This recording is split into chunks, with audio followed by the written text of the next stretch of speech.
네, 반갑습니다. 이상주라고 합니다.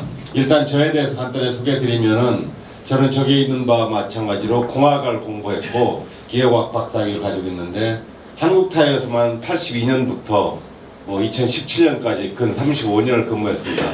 요즘 이야기로 하면 참 여기 대부분 아마 많은 분들이 다 그렇게 근무를 하셨을 텐데 요즘으로 따지면 저건 사실 잘못된 것 같습니다. 제가 4차 산업에 대해서 강의도 하고 있습니다만은 사실 요즘은 한 직장에서 오래 있는 것이 자랑은 결코 아닌 것 같더라고요. 여러 직장을 다니더라도 한 가지 일을 꾸준히 할 수 있는 것. 사실 한 직장에서 오래 있다 보면 한 가지 일만 하는 게 아니라 처음에는 기술자 일도 하다가 연구원 일을 하고 관리도 하고 여러 가지 일을 하다 보면 사실 전문적인 일은 마지막에는 거의 안 타 나오는 것이 일반적인 직장의 일이기 때문에 사실 저건 자랑스러운 것은 안 되고 요즘 젊은이들한테 얘기할 때는 한 가지 일을 어떤 직장이 됐든지 간에 꾸준히 할 수 있는 것을 찾아서 최선을 다해서 열심히 하라 하고 제가 얘기를 하고 있습니다. 여하튼 제가 근무한 데는 한국타이어고 이 한국타이어는 여기 있는 바와 마찬가지로 서울 판교에 본사가 있고 이 대덕연구단지에 연구단지가 있고 서산 쪽에 큰 시험장을 가지고 지금 운영하고 있습니다. 여기에 있는 것은 동영상인데 사실 타이어 회사에서 무슨 4차 산업이냐 이런 이야기도 할 수 있을 것 같아서 사실 저희가 연구하는 것은 지금 과거의 검정색 자동차 밑에 들어가는 타이어를 연구를 합니다만은 이렇게 그 4차 산업에 걸맞는 미래의 타이어들도 많이 연구를 하고 있기 때문에 저희도 큰 틀에서 보면 4차 산업과 관련된 업종에서 일한다 이렇게 얘기를 할 수 있을 것 같습니다. 지금은 제가 현재 과학 융합 강연자로서 여러 가지 일들을 하고 있는데 여기 계시는 분들도 많이 그렇겠지만 그 초중고등학교 과학 특강 또 중앙과학관 해설업무도 지금 하고 있습니다. 그래서 지금 현재는 그 자동차 기술관에서 제가 그 해설자로 또 일도 하고 있습니다. 자, 그럼 지금부터는 간단하게 그 산업혁명이 무엇인지, 그 다음에 4차 산업혁명이 구체적으로 무엇인지를 소개해드리고 그 속에 있는 핵심 기술과 생활 속의 4차 산업혁명에 관련된 기술에 대해서 그리고 마지막으로 우리의 미래에 대해서 같이 생각해보는 시간을 갖도록 할 것입니다. 일단 시작과 처음 4차 산업에 대해서 들어가기 전에 우리가 관심을 갖고 있는 많은 부분이 바로 신인류라고 합니다. 요즘은 MZ 세대다. 심지어는 X, Y, Z도 넘어서 MZ라고 하는 새로운 인류들이 젊은이들이 나오고 있는 마당에 또 거기에 또 새로운 신인류가 탄생했다고 이야기를 하고 있는데 많은 사람들이 혼란스러워하고 있습니다만은 원래 사람은 여기 있는 바와 마찬가지로 생각하는 이러한 사람, 동물 존재였는데 이러한 것들이 스티브 잡스가 나오면서 아이폰이 나왔고 아이폰이 나오면서 우리가 뭐라고 하기 시작했냐면 비포 아이폰, 애프터 아이폰이라고 하는 새로운 용어가 나오기 시작했습니다. 과거에는 우리가 BC, 최근에는 AD 이렇게 표현을 했습니다만은 예수님이 타고 태어나기 전과 후로 구분했습니다. 요즘의 용어로는 스티브 잡스가 태어나기 전과 후, 특히 아이폰이 나오기 전과 후로 비교하면서 우리가 이러한 새로운 신인류가 태어나기 시작했다. 그걸 혹자는 호모포노 사피엔스라고 이렇게 얘기합니다. 생각하는 사람은 사람인데 이 휴대폰을 가지고 있는 사람, 이 휴대폰이라는 것이 상당한 여러 가지 의미를 가지고 있습니다. 오늘 얘기하고 있는 많은 주제들도 많은 내용들도 사실은 이러한 스마트폰과 관련될 수밖에 없기 때문에 사실 스마트폰을 가지고 있는 사람, 그래서 이러한 호모포노 사피엔스라고 하는 스마트한 신인류가 태어났다고 지금 이야기를 하고 있는 것이고 바로 우리가 이러한 세대에 살고 있는 것입니다. 간단하게 2030년에 대해서 2030년이 되면 어떻게 우리가 살아갈 것인지를 간단하게 소개한 동영상을 보여드리겠습니다.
2030년까지 과연 저런 세상이 올 것인지는 아무도 장담할 수 없습니다만 저게 마이크로소프트에서 예상을 한 2030년의 미래라고 보시면 됩니다.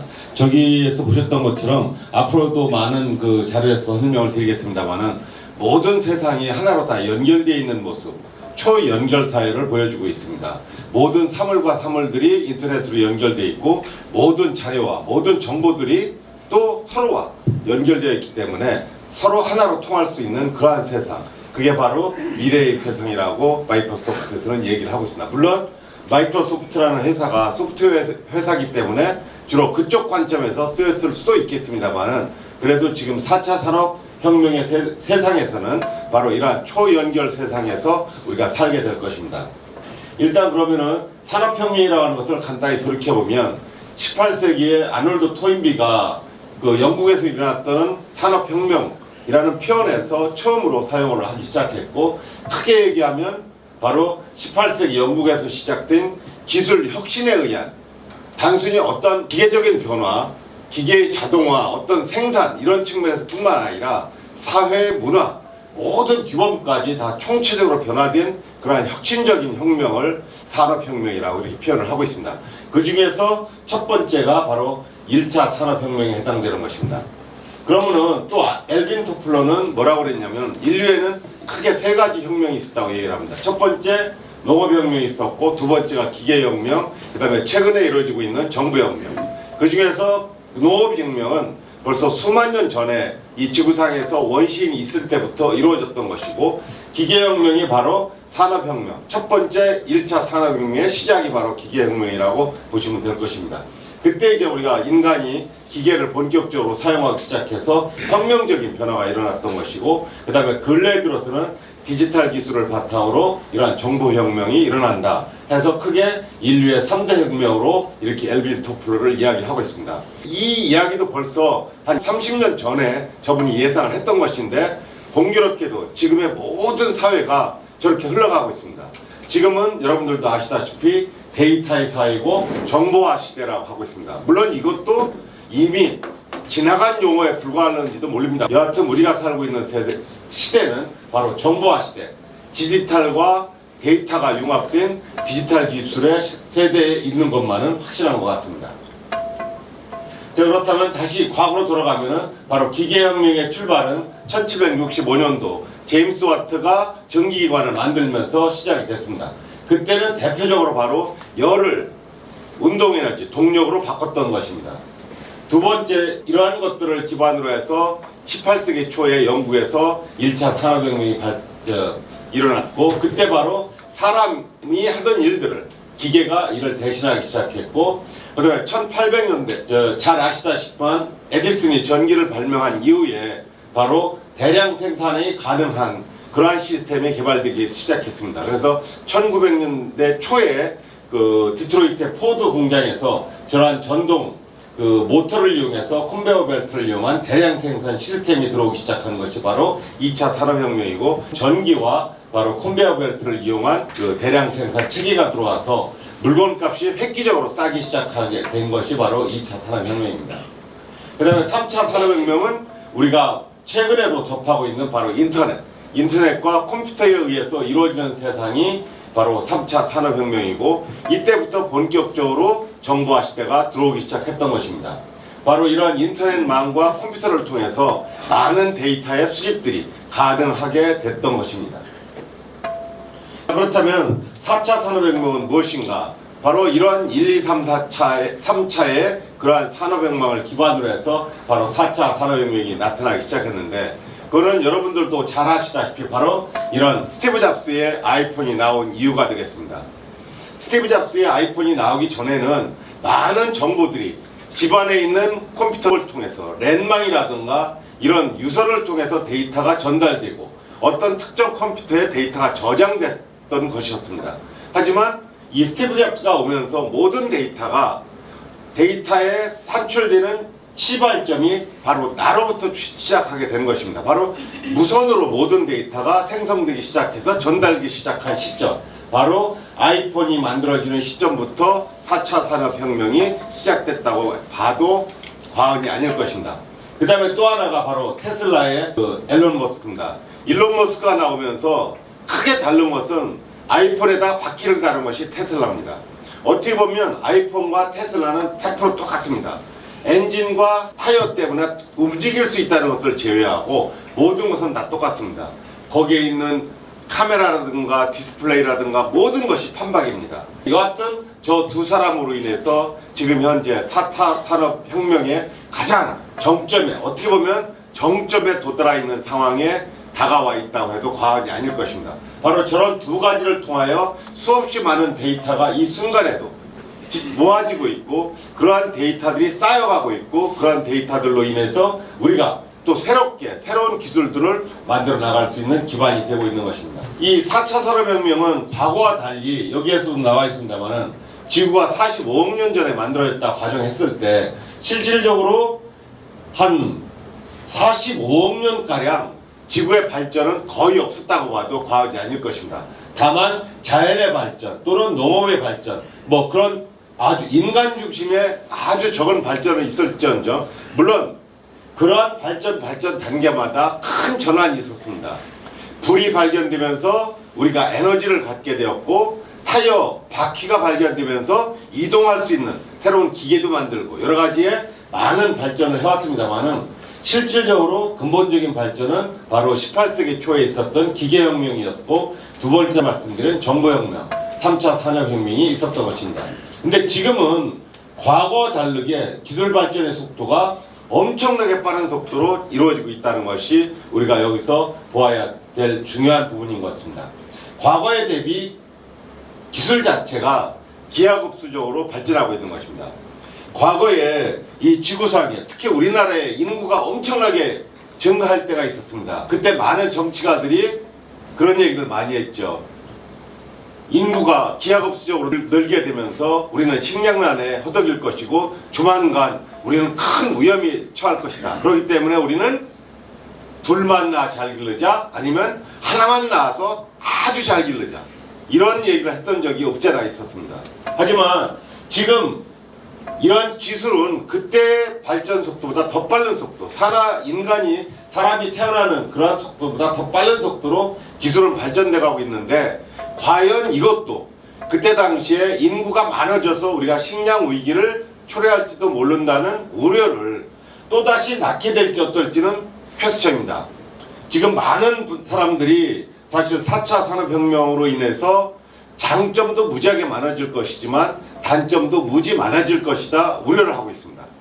보안 문제, 도덕적인 문제, 또 실업 문제, 또 빈부의 격차 문제, 최근에도 여러 가지 이슈가 많이 나오고 있는데, 여하튼 이런 것으로 인해서 또 다른 문제가 일어날는지는 모르겠습니다만은, 그래도 우리가 인구 증가가 우리 인류의 멸망을 가져오지 않았던 것처럼 기술 발전도 결코 인류의 멸망은 가져오지 않을 것이라 저는 확신을 합니다. 따라서 여하튼 지금은 기술 발전이 급격히 일어나고 있는 시대다 하는 걸 우리가 알 수 있고, 이것은 대표적으로 그 요즘에 그 유명한 회사 중에 하나인 엔비디아에서 나온 자료인데, 과거에 그 무어 법칙이라고 해서 반도체가 연산하는 속도가 매년 2배 정도 증가한다고 그랬는데, 지금은 연산 속도가 거의 뭐 10배 정도 빨라지고 있다고 그럽니다. 결국은 매년 이 기술의 발전 속도가 과거에는 1.5년에 2년이었는데 지금은 매년 10배씩 급격히 진보하고 있다. 그래서 우리가 상상 초월할 정도로 이 기술이 발전하고 있다 하는 것을 하나의 예로서 설명하고 있는 자료입니다.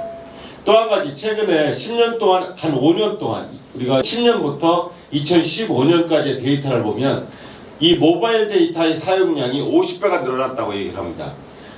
이때 또 2015년부터 2020년까지 또 5년을 생각한다면 또 다른 50배니까 과거 대비 10년 동안 250배가 넘는 엄청난 데이터가 지금 모아지고 있고 또 활용되고 있는 것이 현재의 4차 산업 시대를 살고 있는 현재의 상황이라고 보시면 됩니다. 따라서 우리는 이렇게 많은 데이터가 모아지고 있고 또 활용되고 있기 때문에 우리는 바로 처음에 그 엘빈 토플러가 얘기했던 정보화 사회에서 제3의 물결, 지금은 제3의 물결을 지나서 제4, 제5의 물결까지 이르는 엄청난 그러한 데이터의 홍수 속에서 살고 있다고 해도 과언이 아닐 것입니다. 자, 그렇다면 지금까지 것들을 종합하면 과연 4차 산업혁명이라는 것이 무엇이냐? 그거는 과거 1차 산업혁명에서 시작해서 2차, 3차, 4차, 바로 이 4차 산업혁명은 여기에 뭐 좀 이따 다시 자세히 설명드리겠습니다만은 인공지능과 빅데이터와 초연결 지능화, 이러한 세 가지를 기반으로 해서 이루어지는 세대가 바로 4차 산업혁명의 시대라고 이야기를 하고 있습니다. 사실 그렇다고 해서 4차 산업혁명이 어느 날 갑자기 뚝 하고 하늘에서 떨어진 것은 결코 아닙니다. 여기 있는 그림과 마찬가지로 이 모든 기술이라고 하는 것은 1차 산업혁명의 기반 위에 2차가 있었고 2차의 기반 위에 3차가 있고 이 1, 2, 3, 4차의 기반 위에 바로 4차 산업혁명이 있을 수 있는 것입니다.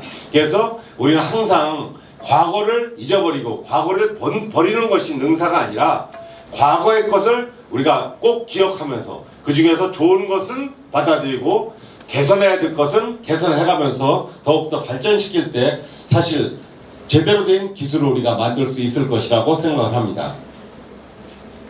자, 그렇다면 지금까지 말씀드렸던 이 4차 산업혁명의 핵심 기술이 무엇인지를 간단하게 설명을 드리겠습니다. 첫 번째, 처음에 저희가 동영상도 보여드렸습니다만은 그 동영상에서 보여드리면서 설명드렸던 바와 마찬가지로 가장 중요한 것이 바로 초연결이었습니다. 이 지구상에 있는 모든 사물과 사물들이 하나로 연결되어 있는 그러한 사회. 사실 요즘에 많은 부분이 변화가 일어나고 있습니다. 저희 휴대폰도 제가 여기다 놨다가 집에 가서 잊어버리면은 만약에 완전히 불실할 수 있겠지만 이 휴대폰이 어디 있는가는 또 기지국을 들어서 찾으면 휴대폰의 위치를 찾을 수 있는 게 모든 그 요즘 시대의 연결과 또 연결입니다.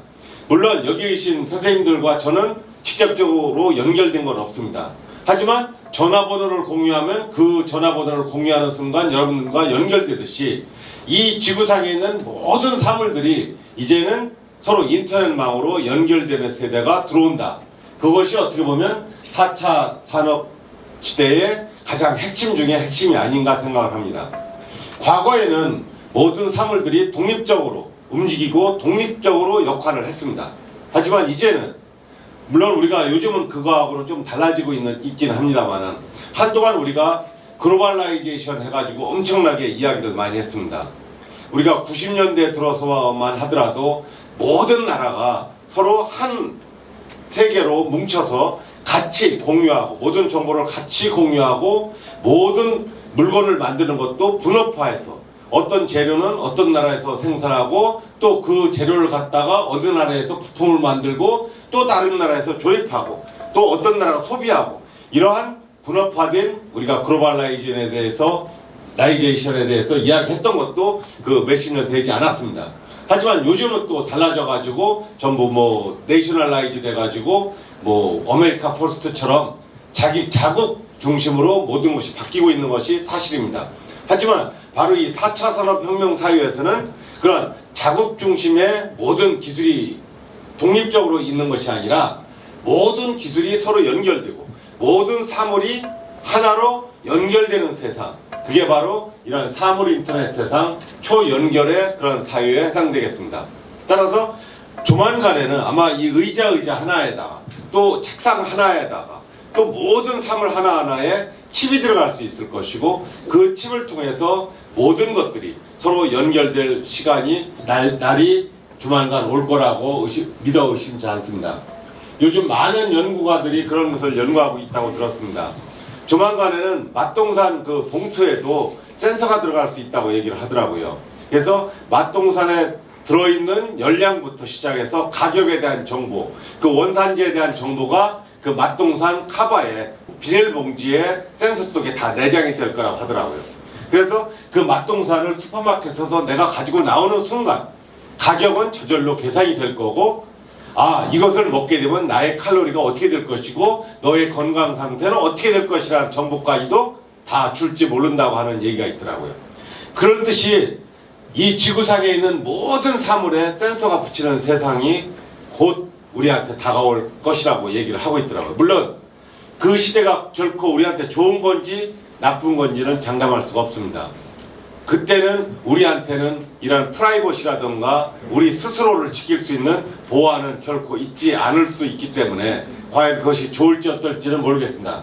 여하튼 4차 산업혁명의 시대는 바로 이 IoT, 초연결의 이런 과학기술을 기반으로 해서 일어나기 시작을 했다고 보시면 될 것 같습니다.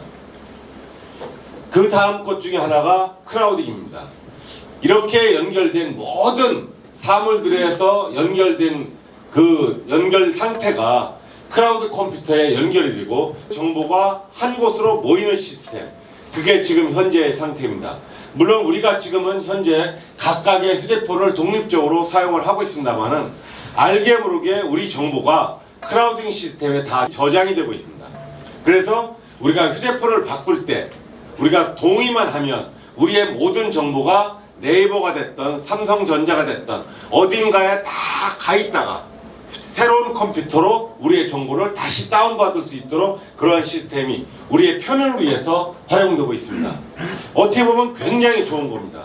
근데 또 어떻게 보면 나의 모든 개인적인 정보들이 저러한 하나의 크라우딩 시스템에 다 들어가 있다고 가정을 한다면, 만일 누가 저 크라우딩 컴퓨터를 지배한다고 가정을 한다면 저에 대한 모든 단점에, 저에 대한 모든 정보 그 사람이 다 가져갈 수가 있겠습니다. 그러한 정보를 가져간다면 제 은행에 있는 돈까지도 어떻게 보면 다 그 사람 돈이 될 수도 있는 것이 바로 이 크라우딩 시스템이고 IoT 시스템이 될 수도 있는 것입니다. 물론 이러한 것들을 잘 사용한다면 우리한테 굉장히 큰 도움을 많이 줄 수 있습니다. 이따가도 또 얘기를 하겠습니다만은 어떻게 우리가 이러한 기술들을 잘 쓰느냐에 따라서 우리한테 약이 될 수도 있고 독이 될 수도 있는 것이 바로 이러한 시스템인 것입니다. 바로 이러한 4차 산업혁명의 시대, 우리가 어떻게 잘 쓸 것인가가 앞으로 우리한테 남아있는 숙제인 것 중에 하나입니다. 사실 우리가 그 1984년이라는 조지 오웰의 그러한 그 소설을 굳이 얘기하지 않더라도 우리가 큰 빅브라더, 우리가 알게 모르는 엄청난 이 지구를 통제하고 지배하는 그러한 큰 빅브라더가 있다고 가정을 한다면 우리는 그 사람의 알게 모르게 종속될 수 있는 것입니다. 그 사람들한테 우리의 모든 정보를 빼앗긴다는 것은 결국 우리가 꼭 육체적으로 종속될 때만 노예가 되는 것이 아니라 우리의 정보를 종속당할 때 우리는 알지 못하는 사이에 그 빅브라더의 노예가 될 수도 있다는 것. 어떻게 보면 굉장히 무서운 기술이기도 합니다만은 이것을 잘 썼을 때 우리가 생각지도 못했던 많은 도움도 있다는 것을 우리는 또 기억해야 될 것 같습니다. 그 다음에 이런 IoT와 저런 크라우딩 시스템을 통해서 우리가 모으고 있는 수없이 많은 데이터들, 사실 제가 오늘 아침에 일어나서 지금 이 순간까지 모든 행적과 모든 행위 자체들은 이미 다 기록이 되어 있습니다. 그 중에서 대표적인 것이 휴대폰입니다. 제가 움직인 이력은 이미 구글 지도 속에 다 낱낱이 기록이 되어 있습니다. 여기 계신 분들은 혹시 동의를 안 눌러놔가지고 그런 것이 기록이 안 됐는지 모릅니다. 하지만 저는 저의 편의를 위해서 구글에다가 동의를 했어요. 그렇기 때문에 저의 일거수일투족은 이미 구글이 다 보고 있어요. 물론 수시로 저의 행적을 구글이 나한테 메일로 보내줍니다. 지난달에 너는 이런 거 했다. 들어가서 보면 겁납니다. 제가 어디 카페에 가서 차를 1시간 동안 마시고 있었다는 사실도 거기에 다 기록이 되어 있습니다. 이미 구글은 어떤 점에서 보면 나한테는 빅브라더와 다르지 않습니다. 그게 구글만 그러는 게 아닙니다. 애플도 그러고 있고 테슬라를 몰게 되면 테슬라도 그러고 있습니다. 우리나라는 삼성전자도 있고 현대자동차도 있습니다만은 불행스럽게도 삼성전자나 현대자동차는 테슬라와 애플과 구글과 같이 그렇게는 못하고 있습니다. 그게 어쩌면 오늘 이 순간에 삼성전자 5만원짜리 주식과 테슬라의 700불, 800불의 주식에 큰 차이가 되는 건지도 모르겠습니다. 삼성전자는 여러분도 잘 아시다시피 아직 10만원을 못 넘고 있습니다. 하지만 애플이나 구글, 테슬라는 거의 100만원, 이것도 뭐 가격을 많이 그 액면 분할을 했기 때문에 비교는 그대로 해도 뭐 큰 차이가 없었는데 그 이후에 가장 큰 차이는 바로 데이터에 있습니다. 바로 삼성전자나 현대자동차가 못 가지고 있는 거를 애플이나 구글이나 테슬라는 가지고 있다는 것입니다. 우리가 사용하면서 수없이 많이 생산하는 데이터를 돈도 안 갖고, 물론 그 사람들은 그럽니다. 자기들이 만들어 놓은 플랫폼을 너들은 사용하고 있지 않느냐. 물론 그 플랫폼을 우리는 돈 주고 사왔지 공짜로 쓰고 있는 건 아니거든요. 근데 여하튼 단순히 동의 하나 클릭함으로 인해서 나의 모든 데이터는 이미 여기 있는 것과 마찬가지로 그들의 클라우딩 속으로 들어가고 있는 것입니다. 그 휴대폰이 가지고 있는 센서라든가 모든 시스템을 통해서 나의 움직임, 나의 활동, 내가 누구를 만났고 누구한테 전화를 했고 어디 가서 얼마를 신용카드로 사용했고 하는 정보들이 지금 현재 그러한 애플이라든가 또는 구글에 전달되고 있다는 사실. 물론 내가 그거를 통해서 새로운 이익도 물론 얻고 있습니다. 내가 잊었던 행적을, 과거를 다시 알아볼 수도 있고 또 구글링을 통해서 많은 정보들을 아주 편하게 얻고 있기 때문에 나도 뭐 공짜로 쓴다고 할 수는 없습니다만 여하튼 이러한 많은 데이터들, 이러한 데이터들이 지금 빅데이터로 클라우딩에 저장되고 있습니다. 뭐 잘 아시다시피 이미 컴퓨팅의 능력은 슈퍼컴퓨터라든가 여러 가지 능력을 통해서 엄청나게 빨라진 것은 사실입니다.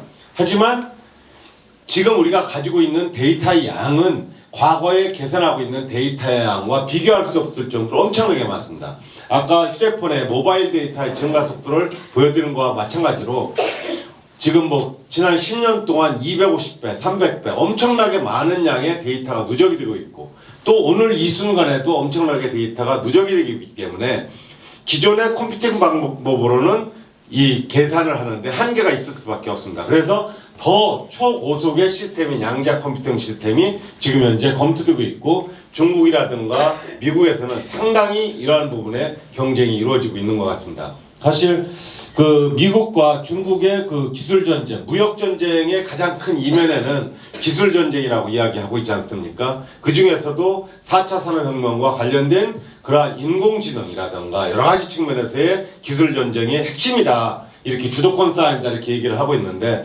그 이면에 있는 것 중에 하나가 바로 이 양자 컴퓨팅이라는 부분이라고들 얘기를 하고 있습니다. 그래서 누가 바로 이러한 양자 컴퓨팅 기술을 선점하느냐에 따라서 기술의 발전은 아마 획기적인 변화를 가져올 수 있기 때문에 이 부분 또한 앞으로 우리나라에서도 상당히 많은 투자가 이루어져야 되지 않을까 생각을 하고 있습니다. 자, 그렇다면 지금 뭐 장황하게 4차 산업혁명을 이야기를 했습니다만은 여기 있는 것과 마찬가지로 인공지능과 초연결, 저것이 지금 여러 가지를 얘기했습니다만은 4차 산업혁명의 결론이라고 보시면 됩니다. 사실 이러한 것의 결론 이면에는 뭐 다양한 휴대폰도 있고 휴대폰을 통한 데이터의 수집, 빅데이터 이런 것도 있습니다만은 궁극적으로 그거는 초연결과 인공지능을 향한 하나의 기반이 되는 그러한 것에 불과할 수가 있을 것입니다. 여하튼 4차 산업혁명의 궁극적인 표현은 제 나름대로 정의를 한다면 인공지능과 초연결이다 이렇게 얘기할 수 있고 정보통신 기술 기반, 우리가 그 컴퓨터와 통신을 기반으로 한 다양한 분야들의 융복합 기술 혁신, 뭐 여러 가지 얘기들이 많이 있지 않고 지금부터도 말씀을 드릴 것입니다만은 바로 정보통신 기반의 이러한 다양한 기술들을 융복합하는 것. 과거에는 모든 기술들이 독립적으로 발전을 했습니다.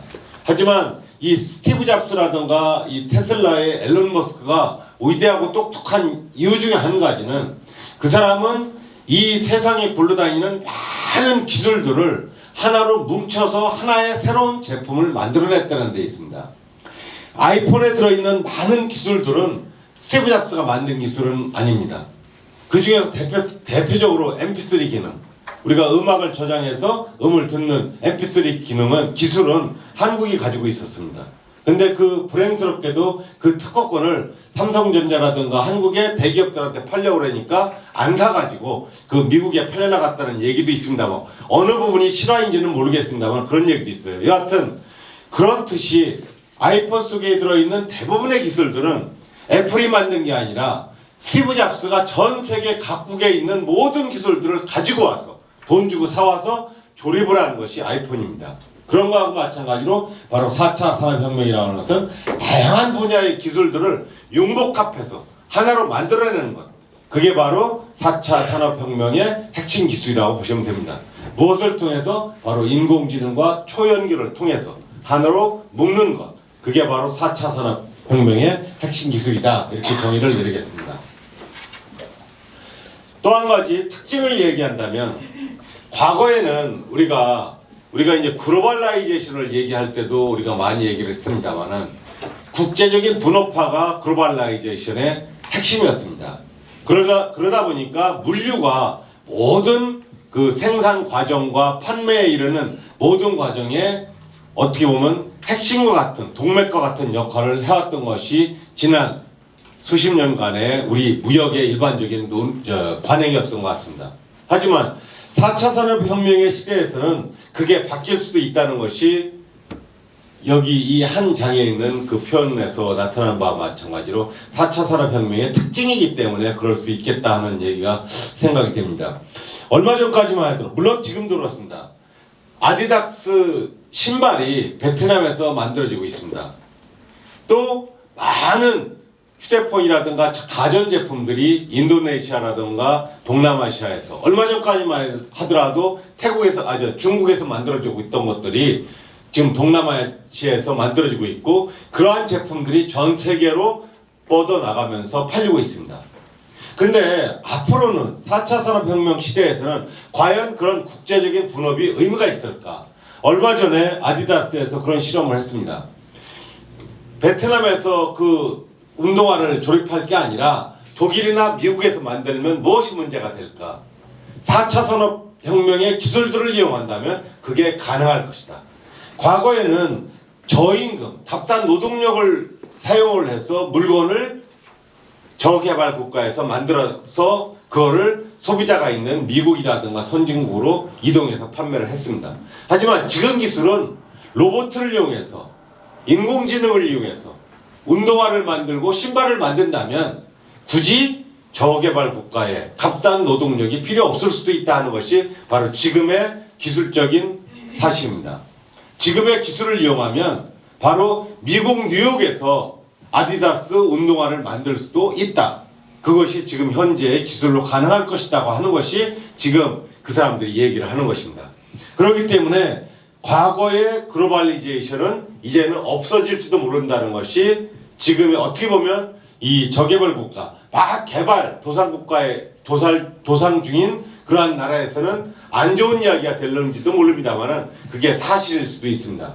바로 4차 산업혁명의 특징은 여기 있는 것과 마찬가지로 지금 여기서 사람들이 원하는 형태를 제공해주는 기술, 그게 바로 4차 산업혁명의 기술이라고 보시면 됩니다. 모든 서비스, 모든 제품이 그 순간 이 자리에서 아마 이렇게 얘기하면 여러분들이 웃을 수도 있습니다. 조금 전에 우리가 3층에서 그 무한상상실을 보고 왔었지 않습니까? 바로 3D 프린팅. 이 3차원 프린터를 이용하면 모든 제품을 이 방 안에서 만들어낼 수도 있는 때가 조만간 올 수도 있을 것입니다. 좀 이따 그 장면, 그러한 사진도 보여드릴 것입니다. 여하튼 이 4차 산업혁명의 시대에서는 모든 물건이 바로 내 앞에서 만들어질 수도 있다. 이런 기술이 바로 그런 기술들이 4차 산업혁명의 특징이다. 이렇게 보고 이해하고 지나가면 될 것 같습니다. 이제부터는 우리가 이 4차 산업혁명에 대한 종합적인 생활 속에 어떠한 기술들이 있는가를 이야기를 해보도록 하겠습니다. 일단 4차 산업혁명 생활 속에 이러한 것들이 이야기하기 전에 지금까지 쭉 여러분들한테 이 사물 인터넷부터 양자 컴퓨터에 이르는 4차 산업혁명의 이 핵심 기술에 대해서 간단하게 설명을 드렸습니다. 사실 이러한 5가지 이러한 핵심 기술들이 융복합돼서 다양한 형태의 그런 기술들로 우리한테 나타나고 있습니다. 대표적으로 가상인간도 있고 자율주행, 스마트 공장이라든가 스마트 시티. 요즘에 요 가까운 지역인 그 세종에서도 저 스마트 시티에 대해서 상당히 많은 관심을 가지고 있고 나름대로 해 나가고 있는 것 같습니다. 여하튼 이러한 그 5가지 기술들이 융복합돼서 다양한 형태로 이 우리 생활 속에 나타나고 있는 것이 바로 생활 속에 있는 4차 산업혁명이다. 이렇게 보시면 됩니다. 첫 번째 그 쉬운 것부터 말씀드리면 차 안에 있는 신기술이라고 해가지고 뭐 여기에 있는 바와 마찬가지로 요즘에 나오고 있는 것 중에 하나가 이 졸음 방지 기술도 있습니다. 그래서 물론 뭐 저런 것들이 아직 많이 시판되거나 활용되고 있는 건 아닙니다. 아직까지 그거에 대한 가장 어려운 것 중에 하나가 저런 기술들이 개발이 됐는데 과연 사용자가 사용을 하다가 이 졸음운전 방지 시스템을 사용해서 사용을 하다가 졸다가 사고가 났어. 그럼 그 사고가 났을 때 그거의 책임이 누군가? 아직 그게 명확하지가 않답니다. 뭐 요즘에 테슬라가 만들고 있는 자율주행 자동차도 마찬가지입니다. 그 차를 몰다가 사고가 나면 테슬라가 사고의 책임을 져야 되는 것인지 운전자가 져야 되는 것인지 그러한 것들이 아직 불분명하기 때문에 이러한 것들을 보급하고 확산하기가 상당히 어려운 부분이 있다고 하더라고요. 그래서 지금 현재 많은 부분에서 법적인 문제가 짚고 넘어가야 될 부분이 많이 있기 때문에 그러한 것들을 공론화해서 그 국가적으로 해결해 주어야 기술이 더욱더 한 단계 발전할 수 있지 않을까 그런 생각 듭니다.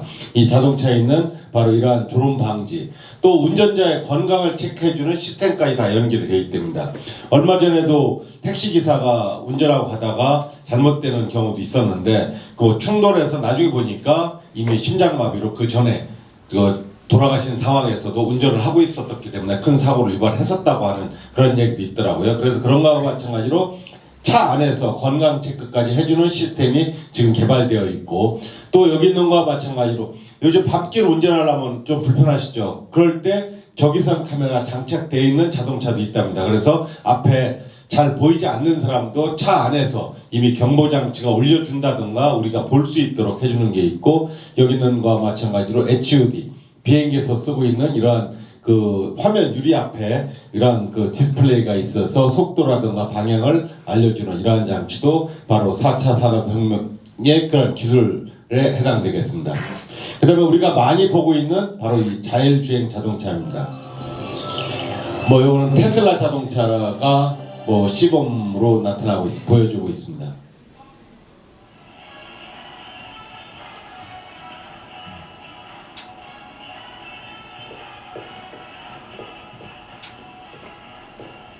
여기에 나오는 더빙은 그 BTS 뭐 좀 불행스럽긴 합니다만 어제 보니까 앞으로 그 공연을 한동안 안 한다고 지금 얘기를 하더라고요. 제가 이거는 BTS의 그 다이너마이트를 더빙해 놓은 겁니다. 원래는 저 테슬라에서 뭐 나레이션이 나오는 건데 그걸 없애고 BTS의 다이너마이트를 제가 여기다가 더빙을 해놨어요. 여하튼 이 그림에서 보는 바와 마찬가지로 지금 테슬라는 자기들 나름대로는 거의 뭐 완벽한 단계까지 자율주행 성능을 가지고 있다. 그래서 오토파일럿이라는 그런 시스템을 가지고 있다고 얘기합니다만은 좀 전에도 말씀드린 데와 마찬가지로 아직 사회적인 합의가 여러 부분에서 안 되고 있답니다. 그렇기 때문에 그걸 완전하게 이 운전자들한테 사용하도록 할 건지는 아직도 많은 그 논쟁이 있는 것 같습니다. 뭐 잘 아시다시피 자율주행 자동차의 원리는 이 안에 인공지능이 들어있습니다. 그 가운데 판단하는 CPU 인공지능이 들어있고 어떤 앞에 있는 모든 사물을 감지하는 그런 신호 센서라든가 카메라, 라이더 같은 것이 있고 그러한 센서 신호를 받아서 판단을 한 다음에 마지막으로 기계 자동차를 움직일 수 있는 제어 이런 세 가지 부분으로 기본적인 원리가 자동차가 이루어졌다고 보시면 됩니다. 그 다음에 또 한 가지는 자율주행을 할 때 차만 자율주행의 기술이 있다고 해서 이루어지는 것이 아닙니다. 잘 아시다시피 바로 지능형 교통 시스템도 같이 그게 병행이 될 때 모든 것이 완벽하게 이루어질 수 있다고 합니다. 그래서 뭐 요즘에 있는 인공위성 시스템과 도로의 모든 자율주행 시스템이 같이 이런 것들이 혼합될 때 가장 안전하고 이상적인 자율주행이 가능하다고 이야기를 하고 있습니다. 그래서 이러한 부분에 대한 연구도 상당히 활발하게 이루어지고 있고 또 이러한 부분들이 세종의 스마트 시티에서도 일부 구현이 될 거라고 이야기를 하고 있습니다. 지금 현재 뭐 여러 가지 자율주행 단계가 있습니다만은 지금 국내의 자동차 회사들은 거의 지금 레벨 2와 레벨 3의 그 중간 단계까지 와 있는 것이 지금 현대나 기아 자동차의 기술입니다. 지금 조금 전에 보여줬던 테슬라 같은 경우는 뭐 고도의 자동화까지는 아니더라 하더라도 거의 뭐 3.5 이상을 능가하는 지금 수준에서 지금 판매를 하고 있습니다. 그 사람들 테슬라가 가지고 있는 기술로 따지면 거의 완전 자동화까지도 이루어졌다고 합니다만은 그건 공개가 아직 안 된 것이기 때문에 공개된 상황에서만 본다면 테슬라 같은 경우는 3.5 수준, 우리 한국 같은 경우는 2.5 수준에서 지금 자율주행이 가능하다고 보시면 됩니다. 근데 이 자율주행이 됐을 때 엄청난 변화가 또 이루어질 것입니다. 여러분도 아시다시피 지금까지 자동차는 이동수단이었습니다. 하지만 자율주행이 되면 이동수단의 개념보다도 휴게실이라든가 사무실, 카페, 영화관, 공부방이 될 수 있습니다. 지금은 사실 학원과 학원을 옮겨주는 역할이 자동차가 했습니다. 학생들. 근데 앞으로는 학원과 학원을 옮겨가는 사이에서도 공부를 하게 될는지도 모릅니다. 물론 이 자율주행 운전을 직접 한다는 가정하에 따르면 그래서 자동차의 그 기능 중에 하나가 바로 공부방 역할도 할 수 있다는 것이 앞으로의 이동수단 개념에서 여러 가지 다양한 기능으로 바뀔 수 있는 것이고, 또 한 가지는 기존에는 자동차를 내가 꼭 가지고 있어야 된다. 하나의 자산으로서. 사실 자동차는 여러분도 아시다시피 특별 소비세까지 내잖아요. 이거 사치 비슷한 것이라고 우리 판단을 하기 때문에. 근데 앞으로는 자동차를 소유하는 것이 아니라 공유의 개념으로 다 바뀐답니다. 뭐 여러분도 다 아시다시피 우버라든가 여러 가지 이미 플랫폼에서는 이런 공유에 대한 의미가 많이 지금 나와 있는 건데, 그 이유 중에 한 가지는 지금 제가 여기서 2시간 이상을 저 주차장에다 제 차를 세워놓고 있어요. 이 시간 동안 저 차는 놀고 있는 거거든요. 일도 안 하고. 그럼 엄청난 비싼 차, 물론 뭐 아주 비싼 외제차는 아닙니다만, 근데 비싼 차를 2시간 동안 놀고 있다 그랬는데 얼마나 제가 억울하겠습니까? 이 시간 동안 2시간 동안 일하도록 보내면 좋은데, 근데 자율주행차가 되면 2시간 동안 나가서 영업해서 돈 벌어올 수 있을 것입니다. 여하튼 소유의 개념에서 공유의 개념으로 이렇게 바뀌는 것이 앞으로 자율주행차의 기본 개념이라고 합니다. 그러다 보니까 우리가 시간적인 여유도 많아질 것이고, 과거보다는 도심에서 시외로, 교외로 나가는 생활 방식이 바뀔 수도 있다. 배달 문화라든가 환경이라든가 여러 가지 측면에서 많은 혁신이 일어날 것이다. 그래서 바로 이러한 자율주행 자동차의 특징을 설명하면서 많은 홍보하는 문구에서 제가 발췌한 부분인데, 여하튼 이러한 자율주행 이동수단이 보편화되면 될수록 우리의 사회 문화에 엄청난 변화가 있을 것 같습니다.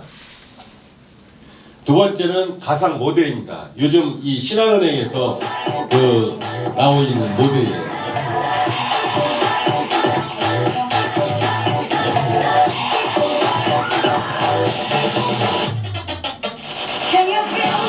이 4차 산업혁명의 시대 속에서는 이제 모델도 이런 가상인간으로 바뀌어 대체되고 있습니다. 물론 모델이 설 자리는 앞으로 어떻게 될지 모르겠어요. 여하튼 이렇게 뭐 사람하고 전혀 다른 게 없잖아요. 아주 모한 그런 모델도 우리가 바로 가상적인 그런 모델이 나오고 있고, 또 우리의 많은 비서들, 물론 뭐 아직 수준이 그렇게 높지 않습니다. 저희 집에도 지니가 있는데 가끔 딴소리를 많이 하고 엉터리 대답을 해서 제가 짜증을 많이 내요. 요즘 아예 꺼놓고 있어요.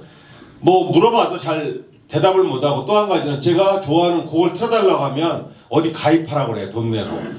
그러면서 조금 틀어주기 맛보기만 해주더라고. 그래서 별로 좋아하지 않는데, 여하튼 이러한 것들이 엄청나게 앞으로는 발전될 것 같습니다. 특히 아마존이라든가 구글에서는 지금 기술 수준이 굉장히 높이 와 있어요. 우리 집에 있는 지니는 제대로 답변을 못 해줘요. 쪼가나 제대로 해주는 건 날씨. 오늘 날씨 어떻게 되냐 하고 물으면 날씨 하나는 그래도 내 휴대폰하고 똑같이 대답해 주더라고요. 근데 여하튼 잘 못하지만 구글이나 아마존 거는 굉장히 정확한 정보를 많이 주고 있다고 하더라고요. 그래서 인공지능 비서가 요즘 많이 사용되고 있고, 요즘 내비게이션, 과거에는 단순히 길 안내하는 거에 불과했습니다. 근데 요즘에는 교통사고라든가 주변에 대한 정보라든가 다양한 것들을 다 알려주고 있습니다. 어떻게 보면 아까 구글 지도에서 저의 정보를 다 가져가는 거하고 마찬가지로 T맵이 저의 모든 정보를 다 가져가고 있는 것 같더라고요. 그래서 여하튼 내 정보를 가져가는 대가로 나는 사용을 하고 있지만, 그러한 T맵이나 이러한 내비게이션을 이용해서 다양한 정보들이 운전 중에 내가 확보할 수 있다. 그거는 나한테 편의성도 제공을 해줍니다만은 나한테 안전이라고 하는 가장 중요한 선물을 제공하고 있기 때문에 우리가 안 사용할 수는 없습니다. 그래서 여하튼 이 AI 내비게이션도 지금 많이 활용되고 있고, 그 다음에 여기는 AI 가수입니다. 누군지 잘 아시죠? 김광석인데 AI 인공지능입니다. 이제 나는 돌아서겠소. 억지 노력으로 이면을 거슬러 괴롭히지는 않겠소. 그는 진짜 옥주현 가수고요. 사람과 인공지능이 지금 듀엣을 하고 있는 겁니다. 근데 저 목소리가 너무나 김광석이하고 똑같습니다. 저거는 결코 김광석이 노래했던 거를 녹음으로 내놓은 게 아니라 인공지능과 옥주현이 같이 지금 듀엣으로 노래를 부르고 있는 것입니다. 이렇게 정교하게 정확하게 인공지능이 지금 노래까지 하고 있습니다. 그 다음에 화가입니다. 화가.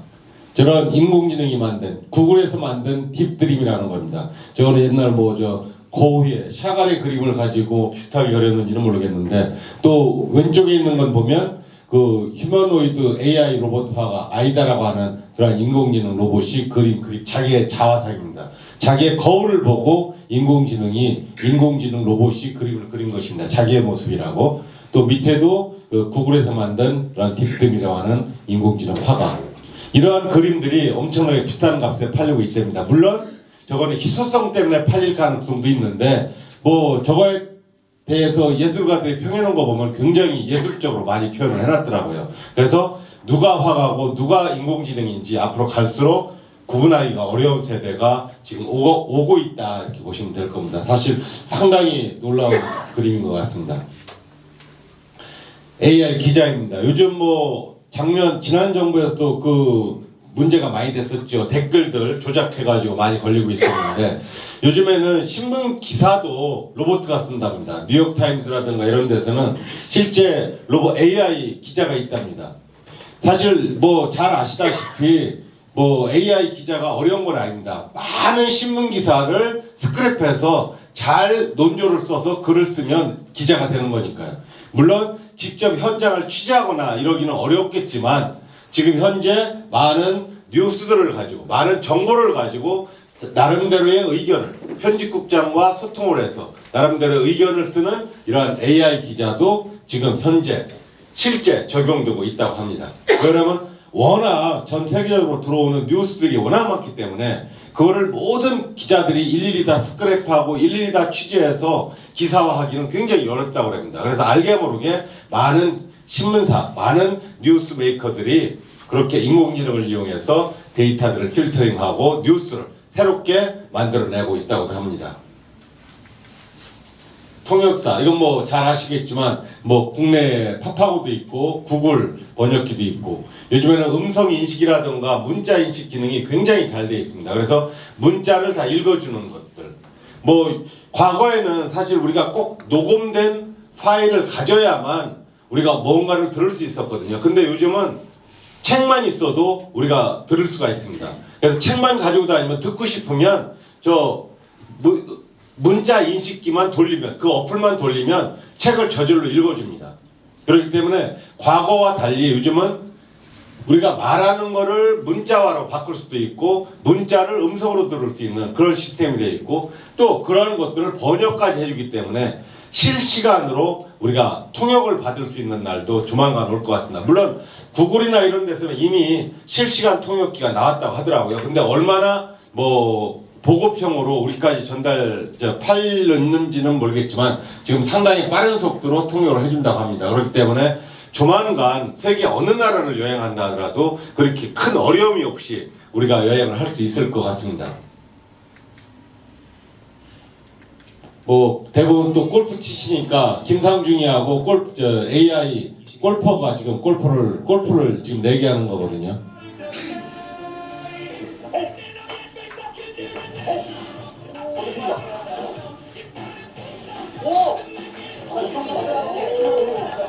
홀에서 5점 상승까지 치고 승리하고 있다. 수신도 안 틀린데요?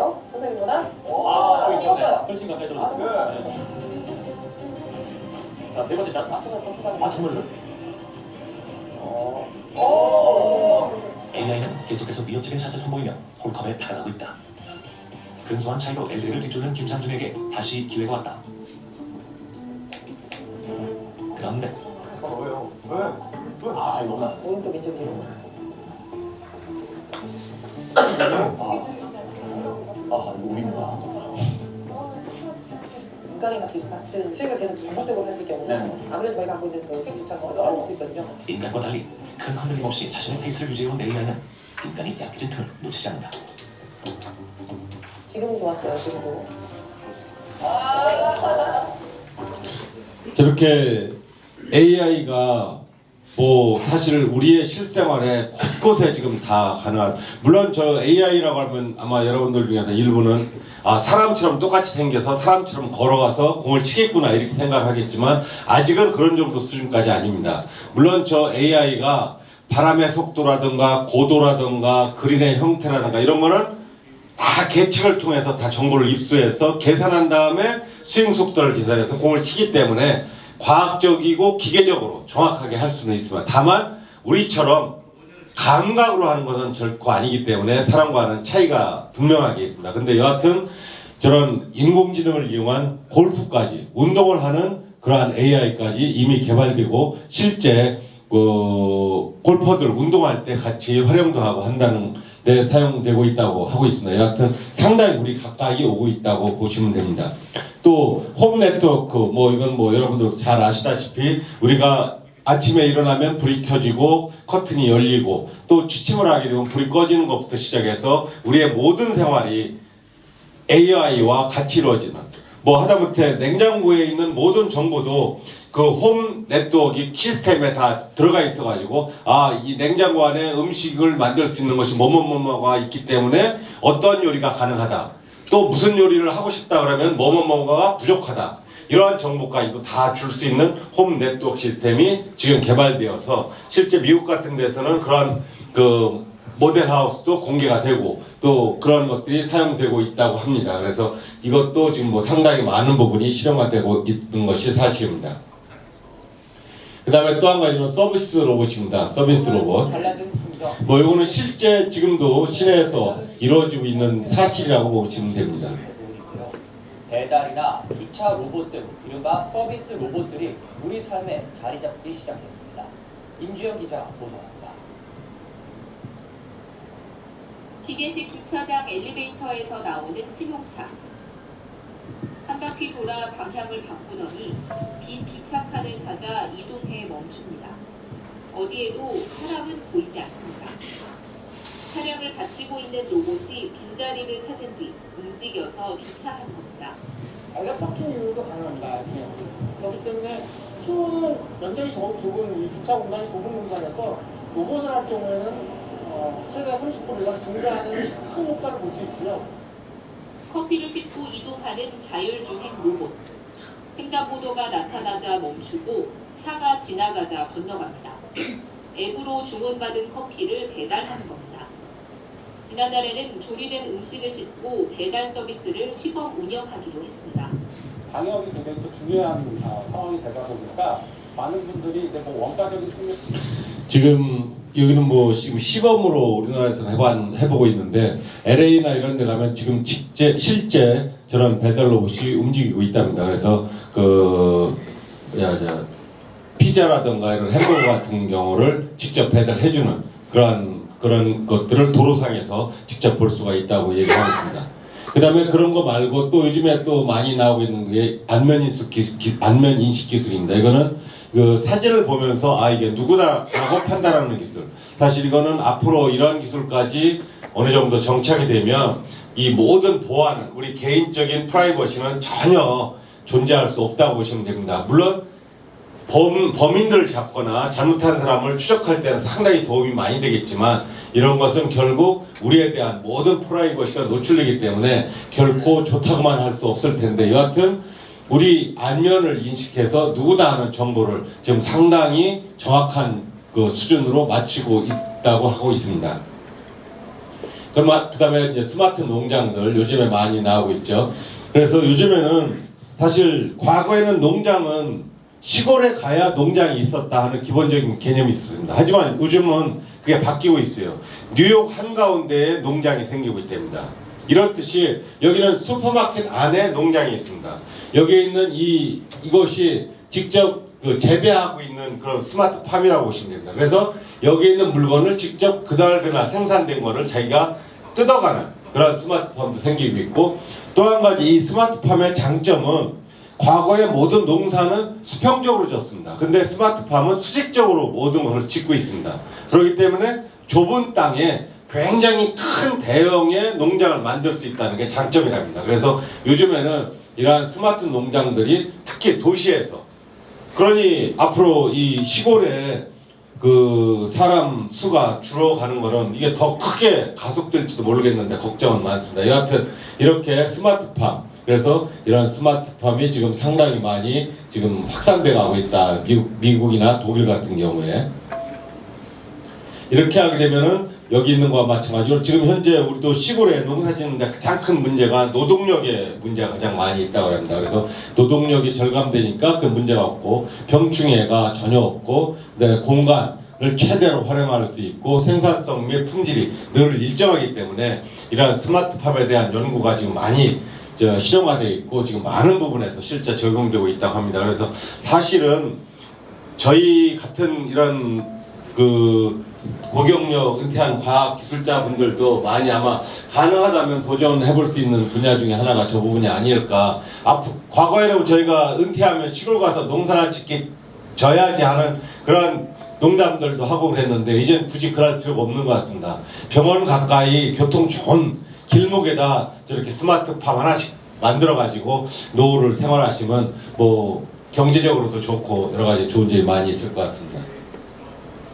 그 다음에 요즘에 가장 또 핫한 것 중에 하나가 이 진단입니다. 여기 있는 바와 마찬가지로 미국 뉴욕 의대에서 나온 데이터에 의하면 인공지능을 통해서 뇌종양을 이러한 엑스레이라든가 데이터를 보고서 판단을 했는데, 사람이 했을 때는 2~30분 걸리던 거를 2분 30초밖에 안 걸렸답니다. 거기다 정확도도 93.9%인데 94.6%랍니다.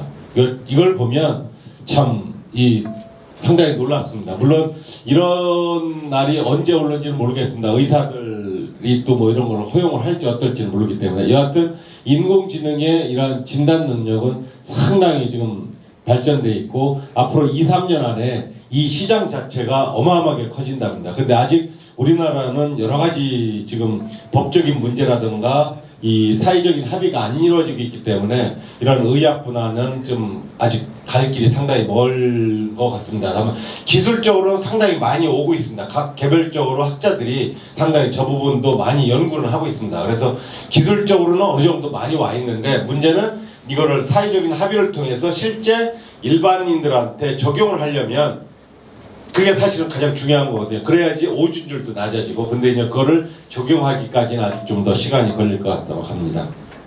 그 다음에 이제 로봇 시술. 요즘에 이제 아직까지 이게 보험이 되지 않다 보니까 많이 비싼 것은 사실인데 굉장히 정확합니다. 저도 직접 로봇 수술로 수술을 받아본 적이 있는데 가격은 뭐 일반 수술의 한 10배는 돼요. 근데 워낙 그 정밀도가 높기 때문에 후유증이라든가 그 수술 후의 예후라든가 이런 건 굉장히 좋습니다. 저도 경험을 했는데 똑같이 칼 대고 수술한 분은 한 보름에서 거의 20일 정도 입원을 했었는데 저는 일주일 정도 되니까 그냥 퇴원하라고 그러더라고요. 그렇게 이 수술하고 예후도 굉장히 좋습니다. 그리고 굉장히 정밀하게 수술하기 때문에 주변의 조직의 손상도도 굉장히 적게 하고, 그래서 이러한 로봇 수술도 지금 굉장히 지금 많이 실행되고 있고, 또 여기 있는 것처럼 앞으로는 이 마이크로 로봇이라고 합니다. 지금은 다 외부에서 어떤 기계가 들어가서 수술을 했는데 이 마이크로 로봇은 인체 안에 로봇이 들어가서 직접 수술을 하게 된답니다. 그렇게 되면은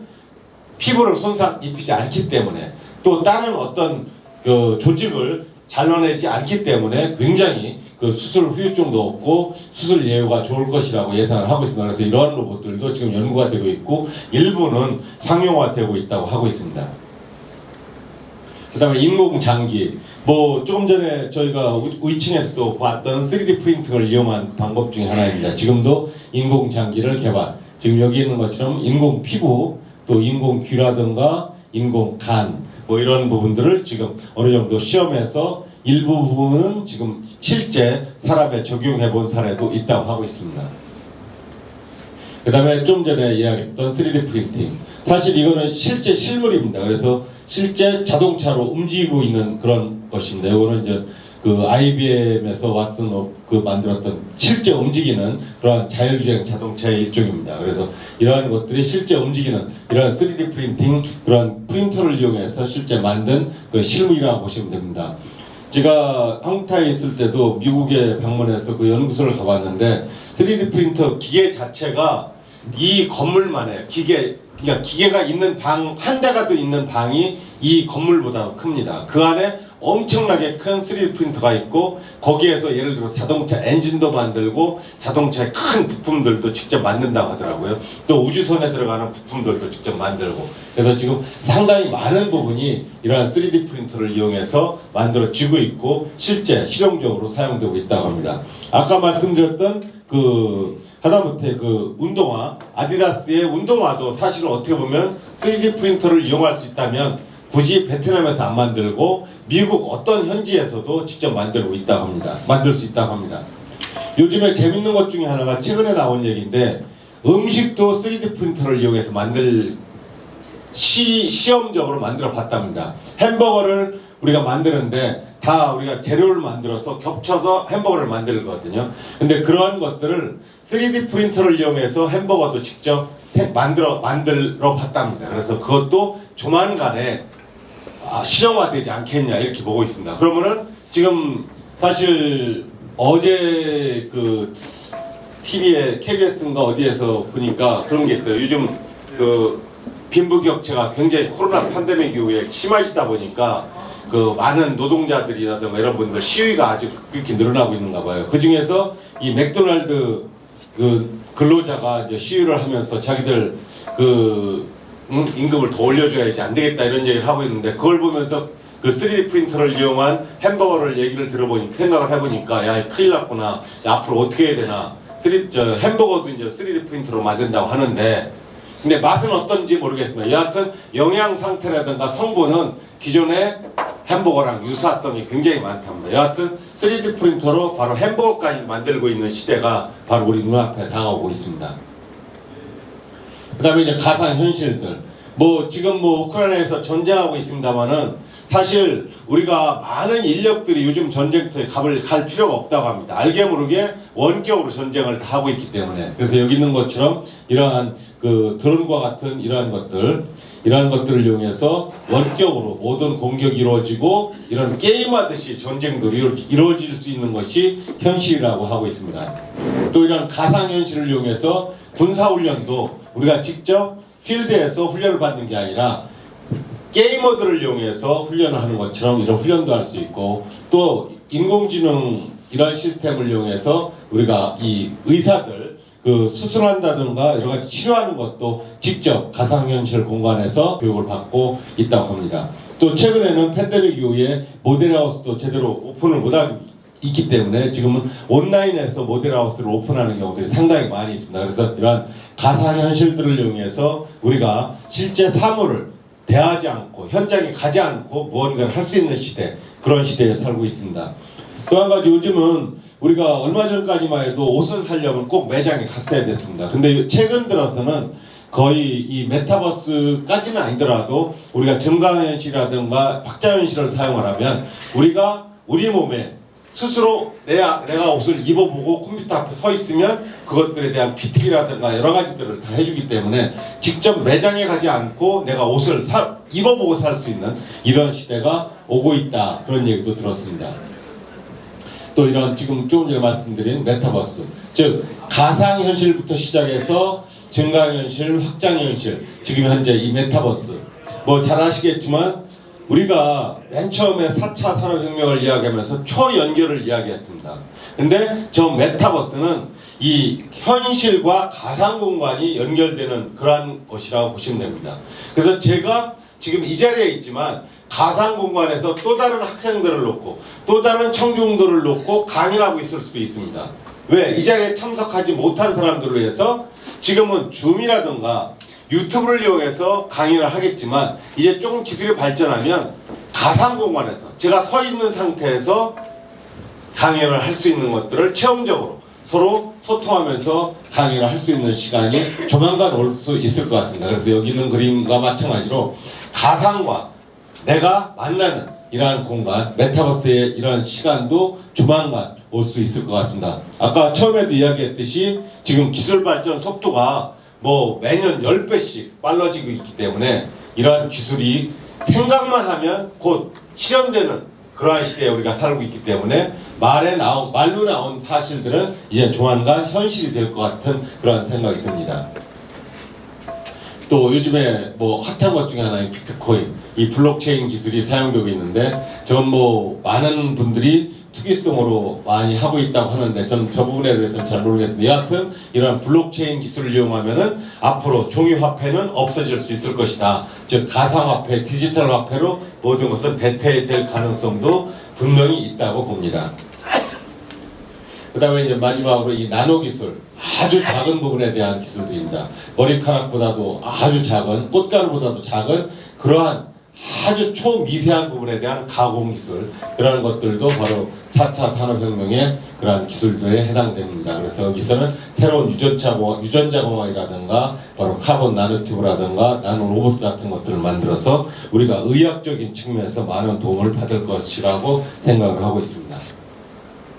이게 이제 세종에서 상상하고 있는 세종이 제시하는 스마트 시티에 대한 부분입니다. 그래서 세종에서는 크게 스마트 모빌리티, 그 다음에 스마트 헬스케어, 스마트 에너지 이 세 가지를 한 대로 아울러 가지고 지금 뭐 그쪽에 5생활권인가 그쪽에다가 뭐 저런 것을 구상을 해서 하나하나씩 구축해 나가고 있다고 얘기를 하고 있더라고요. 그래서 부산하고 세종이 두 구역이 시범구역으로 선별이 됐기 때문에 저런 스마트 시티가 장기적으로 지금 만들어질 거라고 합니다. 그래서 거기에서 모든 것들은 그 나에 대한 정보와 그 주변의 교통에 대한 정보, 에너지에 대한 정보, 건강에 대한 정보, 모든 정보들이 다 하나로 아우러져서 우리의 생활의 편의를 극대화시키는 그러한 도시가 될 것 같습니다. 그다음에 이제 마지막으로 우리의 미래에 대해서 간단히 설명을 해보겠습니다.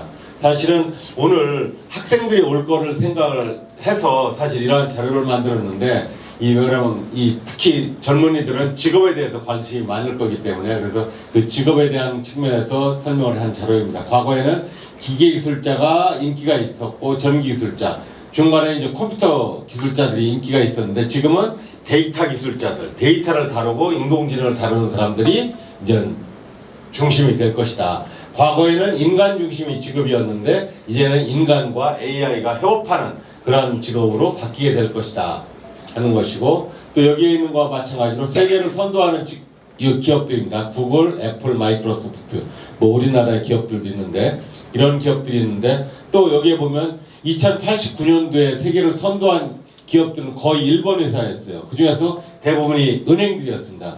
하지만 작년에 세계를 선도한 회사들은 여기에 다 있는데 이 아람코는 사우디 회사, 뭐 이건 뭐 기름 회사니까 빼고 나머지 회사들을 다 보면 IT 회사하고 데이터 회사입니다. 애플, 마이크로소프트, 구글. 또 한 가지는 다 미국입니다. 미국이 전 세계를 지금 압도하고 있습니다. 근데 요 밑에 보면 중국, 텐센트라든가 대만 회사가 요 미국을 뒤쫓아서 올라오고 있습니다. 아직 삼성은 이거보다 더 밑에 18위인가 지금 있습니다. 여하튼 이렇게 지금 요 20년 사이에 기업의 순위가 급격하게 변화됐습니다. 지금 일본은 심각하게 경제적으로 문제가 많다고 하죠. 여하튼 이렇게 바뀌어야만 나라도 부강해질 수 있는 것 같습니다. 뭐 유니콘 기업들을 봐도 미국, 중국이 압도적으로 많습니다. 그래서 무역전쟁의 핵심은 사실 바로 이 4차 산업혁명의 기술에 있다고 봐도 과언이 아닐 것 같습니다. 대부분의 이러한 유니콘 기업들의 특징은 IT 플랫폼 기업, 우주 기업, 게임 기업이 되겠습니다. 선도 기업들의 특징은 바로 인공지능과 빅데이터를 관리하는 그런 기업들이 대부분 선도 기업들에 해당되는 것이고, 그렇기 때문에 앞으로 우리가 찾아봐야 될 일자리도 바로 이러한 쪽 AI와 인공지능, 즉 인공지능과 빅데이터와 관련된 그러한 쪽으로 우리가 일자리를 준비하지 않으면 우리가 앞으로 살아가는데 많은 어려움이 있을 것 같습니다. 과거에는 단순하고 기계 잘 다루면 됐습니다. 단순하고 기계 잘 다루려면 어떻게 하면 되냐면 한 회사에서 오랫동안 근무하면 됩니다. 저처럼. 근데 이제는 저 같은 전문가를 원하는 게 아닙니다. 창의적인, 아이템을 잘 쓰고 창의적인 이런 사람들은 유목민처럼 이 회사 저 회사 자기의 전문적인 기술을, 전문적인 능력을 팔아먹으러, 뭐 무슨 얘기가 잘못된 표현일는지 모르겠지만 나의 것을 팔기 위해서 다닐 수도 있을는지 모르겠습니다. 과거처럼 저처럼 한 회사에 오랫동안 머물렀다는 것이 자랑이 아니라 이제는 내 스스로 무언가를 창조해 나가면서 무언가를 새롭게 만들 수 있는 능력이 필요한 시대가 아닌가 생각을 됩니다. 그렇다 보니까 앞으로 오랫동안 남아있을 수 있는 회사들입니다. 화가, 조각가 뭐 엄청나게 많죠. 주로 감성과 직관에 관련된 겁니다. 기억과 기능에 관련된 거.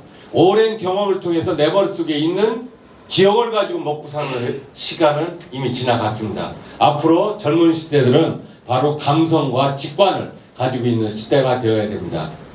이제 종합적으로 마무리하면 비포 아이폰 시대에는 바로 전기기관에서 에디슨, 전기, 그 다음에 컴퓨터. 요게 이제 과거에 최초에 나왔던 ENIAC이라는 컴퓨터인데 여기에 있는 요 휴대폰보다도 크기는 어마어마하게 큽니다만 성능은 휴대폰보다도 못합니다.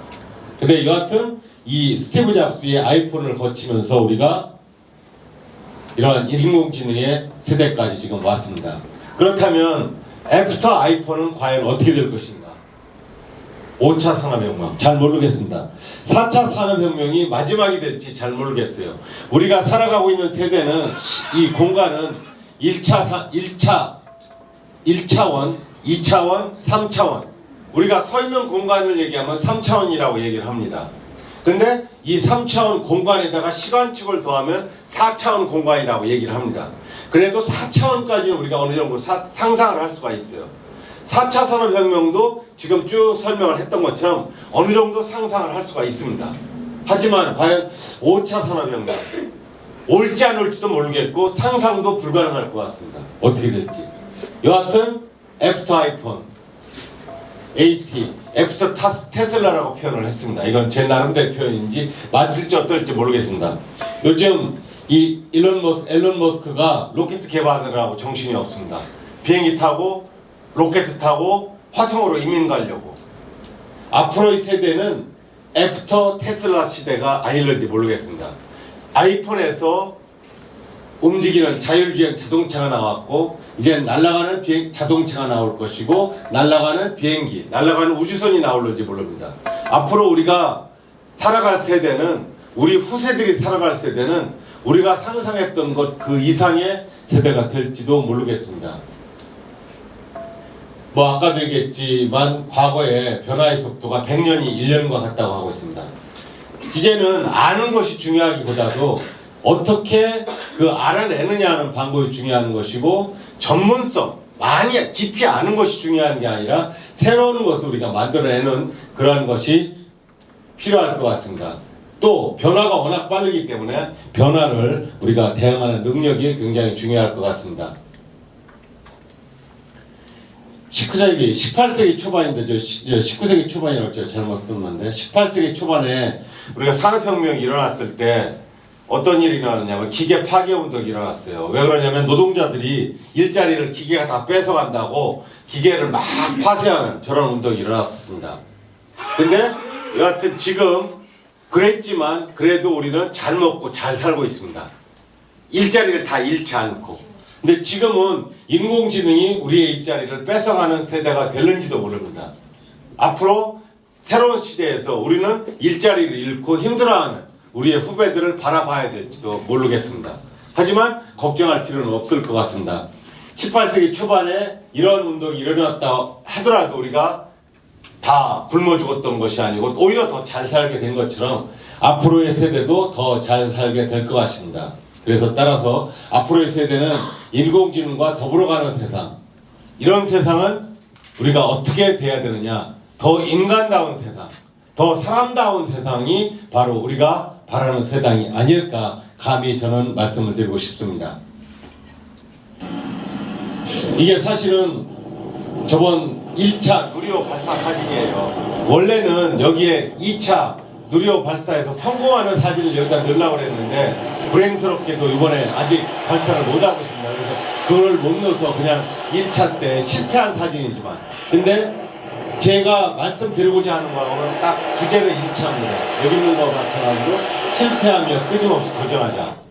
우리 이 청년들이, 학생들이 왔더라면 앞으로의 미래는 우리가 만들어 나갈 세상이거든요. 그렇기 때문에 실패를 두려워하지 말고 끊임없이 같이 도전해보자고 이 학생들한테 이야기해 주고 싶어서 이 자료를 만들었습니다. 물론 여기에 모든 분들은 다 이미 그러한 것들을 겪어오신 분들이기 때문에 이러한 내용이 관련이 없겠지만, 여기 계신 분들이 돌아가서 손주들한테 또는 많은 후배들한테 앞으로도 이런 얘기를 꼭 해주시기를 바랍니다. 예, 마치겠습니다. 질문이 있으면 질문해 주시고, 네, 마무리 짓겠습니다.